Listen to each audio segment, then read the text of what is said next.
Pemirsa, kembali lagi terjadi dua kasus gigitan ular berbisa di wilayah Kecamatan Menganti. Menariknya, dua kejadian yang masing-masing dialami warga Desa Randu Padangan dan Sido Jangkung ini ditangani langsung oleh Dr. Herdian Leksmana, tenaga medis yang juga merupakan anggota dalam kepengurusan RW 09 Perum Menganti Permai Hulaan Menganti Gresik.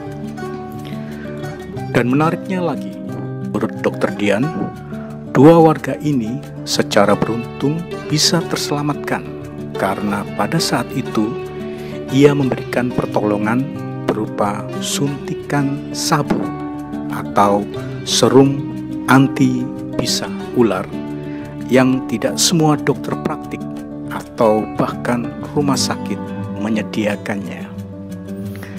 Berikut ini reportase Warta 9 yang ikut langsung dalam penelusuran untuk mengetahui seberapa mendesak sabu atau serum anti bisa ular ini tersedia di fasilitas umum kesehatan di wilayah Kecamatan Menganti.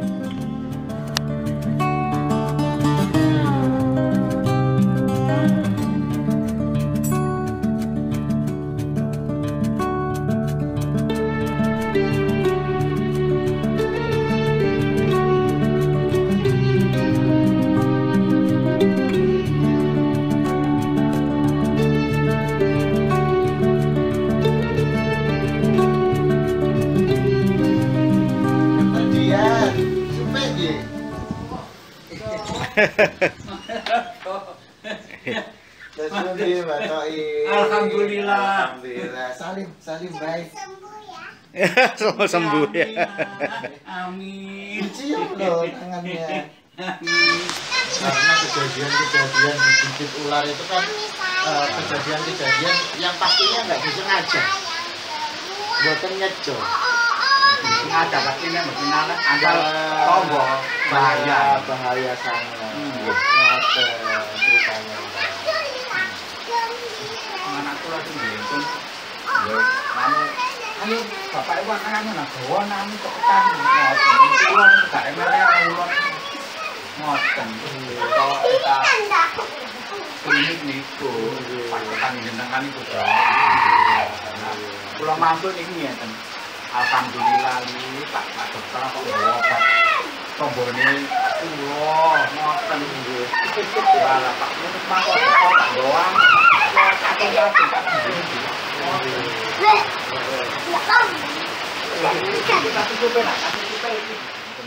Sembunyinya di situ. Jadi ngoten pertama niku kula senget niku.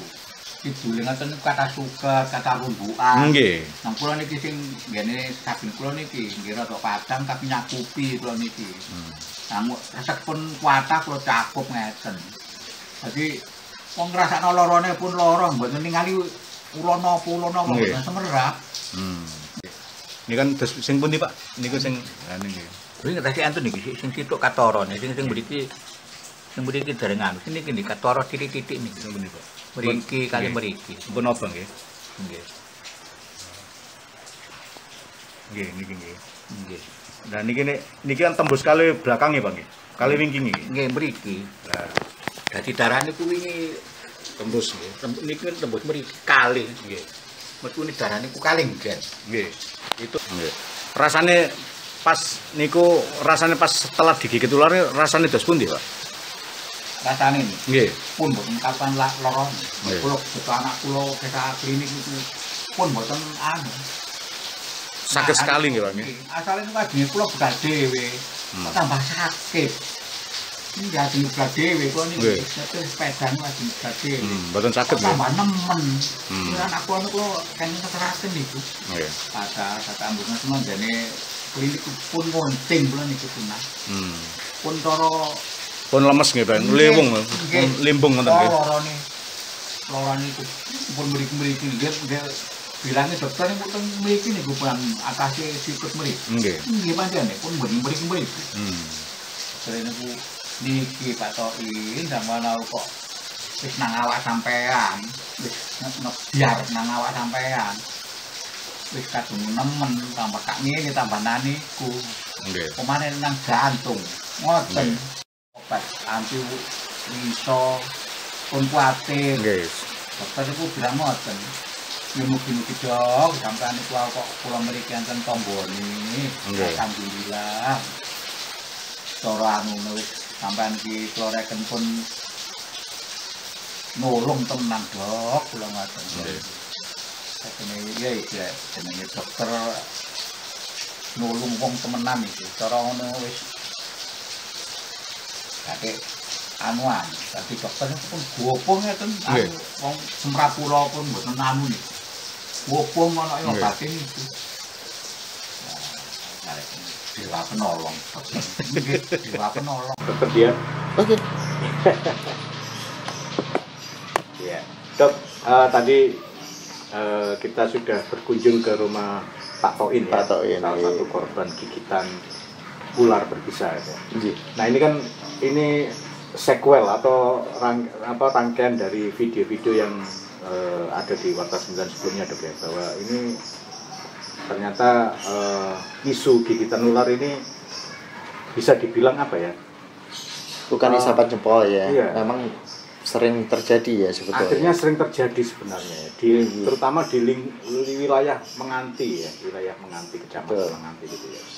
Nah ini tapi gimana dok terhadap ini dok, terutama untuk penanganannya dok yang sering kali terlambat dan mungkin hampir terlambat atau bagaimana karena kelangkaan dari serum anti bisa ular ini dok? Sebetulnya serum bisa ular ini nggak langka ya Pak Indra. Sebenarnya nggak langka. Ada bisa diorder juga. Jadi kemasan yang umum dipakai dari Biofarm itu ya. Dari Biofarm itu baik yang kemasan diulang. Sudah. Oh ya, baik kemasan yang ampul maupun yang vial. Untuk ampul sekali dosis pemakaian ya. Nah, itu ada. Hanya saja memang fasilitas-fasilitas kesehatan baik itu dokter praktek maupun klinik, rumah sakit itu memang jarang yang menyediakan sabu atau serum antibasa ular ini sebagai salah satu obat kegawat daruratan ya, karena memang SOP-nya belum masuk ke dalam obat kegawat daruratan yang wajib disediakan oleh sarana dan prasarana kesehatan seperti itu. Sampai memenuhi kriteria wajib itu seperti apa dok? Sebetulnya itu semuanya juga dari dinas kesehatan ya. Nah, kita berbicara tentang dinas ini kan kita berbicara tentang laporan ya. Kasus-kasus gigitan seperti ini mungkin ke PTM ya. Jadi ke yang pegang program penyakit tidak menular ya. Nah, itu kalau memang setiap kejadian itu dilaporkan misalkan terus tercatat akan masuk datanya pastinya, dan itu pasti akan bisa menjadi perhatian untuk dinas kesehatan di lokasi tertentu untuk menyediakan serum-serum tersebut ya. Karena apa, yang pasti mungkin kalau di daerah dekat-dekat hutan ya, misalkan daerah Papua, Kalimantan, Sumatera, pastinya selain sering terjadi case ya, kejadian digigit ular, juga memang daerah tersebut memang habitatnya luar biasa begitu untuk ular, baik itu yang berbisa maupun tidak berbisa, tapi sangat berbahaya bagi manusia. Khusus untuk yang berbisa pastinya akhirnya tambahan protokol kesehatan untuk fasilitas kesehatan harus menyediakan tambahan dalam obat kegawat daruratan, itu salah satunya adalah serum antibisa ular. Seperti itu kira-kira. Kalau wilayah Menganti sendiri dok, itu gimana dok? Kalau wilayah Menganti sendiri sementara ini yang pernah terjadi ya, dalam waktu 3 bulan terakhir mungkin yang saya tangani sendiri hanya 2 ya. Untuk kasus gigitan ular. Iya, hanya Pak Toin sama Pak Toha ya. Sisanya kalau warga menganti permai dari konten panjenengan ya, mungkin waktu itu Mas Koko ya kejadian, terus kemudian apa namanya Pak Yunus ya. Nah, berarti kalau kita berbicara tentang case-nya itu ada. Tapi kalau kita berbicara tentang jumlah, kepastian jumlah itu nggak bisa saya jawab, karena pastinya kalau kita berbicara tentang jumlah secara keseluruhan itu harus ada pendataan. Terus terlapor apa enggak? Selama tidak terlapor ya sudah ditiup angin. Kalau terlapor pasti, karena kita berbicara ke manajemen pemerintahan pasti by data. Kira-kira seperti itu, Om. Masalah kalau panjenengan tadi ngendikan tentang bagaimana sih penanganan gigitan ular, langkah-langkahnya. Langkah yang pertama tentu saja ketika setelah digigit ular, apa yang perlu dilakukan kan begitu. Yang pertama, di daerah proksimal dari tempat gigitan itu harus segera dilakukan penutupan akses pembuluh darah.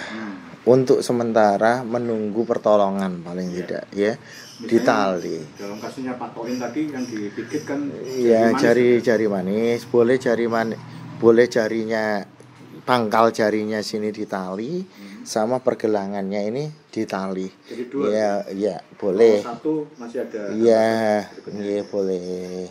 Memang talinya lebih baik yang dari karet ya, sebangsa tourniquet, karena itu lebih kuat untuk menekan ya seperti itu. Yang kedua, setelah itu bekas luka gigitannya mumpung belum membeku itu diperah dalam air mengalir ya. Kalau perlu dilukai lagi dilebarin ya, supaya bisa kita perah tapi dengan bantuan air mengalir. Seperti itu. Sebagian kecil bahkan sebagian besar itu bisa terbuang, sehingga dosis racun yang masuk dalam sistem peredaran darah itu berkurang. Karena apa? Mengingat kondisi penyediaan serum anti baja ular itu memang bisa dikatakan ada yang menyediakan, ada yang enggak. Dan per kejadian itu pasien pasti nggak tahu ini mau melangkah kemana yang ada. Kadang datang ke rumah sakit A, B, C, ternyata nggak ada kan, seperti itu. Jadi langkah-langkah itu perlu memang untuk diperhatikan ya, karena kalau ular-ular yang berbisa dan ada di Indonesia, insya Allah serum anti bisa ularnya sudah ada. Seperti itu. Tapi misalnya nih Dok, misalnya nih untuk lingkup kita ya, RW 9 menganti permai, misalnya kita menginisiasi katakanlah untuk beli sendiri gitu ya, untuk nyetok sendiri lah istilahnya gitu, memungkinkan Dok ya? Memungkinkan. Misalkan di sini kan sudah ada ini ya, kesling ya, kesehatan keliling per pos ya. Nah itu misalkan di pos RW-nya, kemudian dikasih kotak P3K dan yang di dalamnya kotak P3K itu salah satunya disediakan serum anti bisa ular, sangat bagus sebetulnya. Jadi ketika ada kejadian kita lari ke kotak P3K itu, kita ambil terus kita lari ke tempat dokter jaga atau gimana? Betul, minta bantuan untuk dimasukkan. Betul.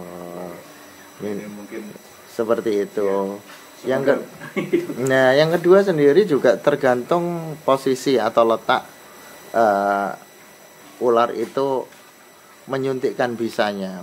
Jadi ketika dia menggigit rahangnya yang merupakan tempat akumulasi dari racunnya, itu berapa dosisnya yang digigitkan. kita digigit posisinya telak enggak. Kulit yang digigit itu posisinya kulit keras, kulit tanduk, kayak telapak kaki misalkan. Ini kulit tanduknya lebih tebal. Kejadiannya ke Mas Koko itu. Iya, ketika kulit lebih tebal, pertanyaannya ada 3. Yang pertama, pastinya dosis racunnya kecil. Di situ sendiri juga kapilernya bisa dikatakan sangat minim ya, karena masih tertutup jaringan kulit tanduk ya. Nah, sehingga bisa dikatakan peluang tidak terlalu fatal dan peluang safety-nya lebih besar daripada gigitannya itu bukan di area kulit tanduk.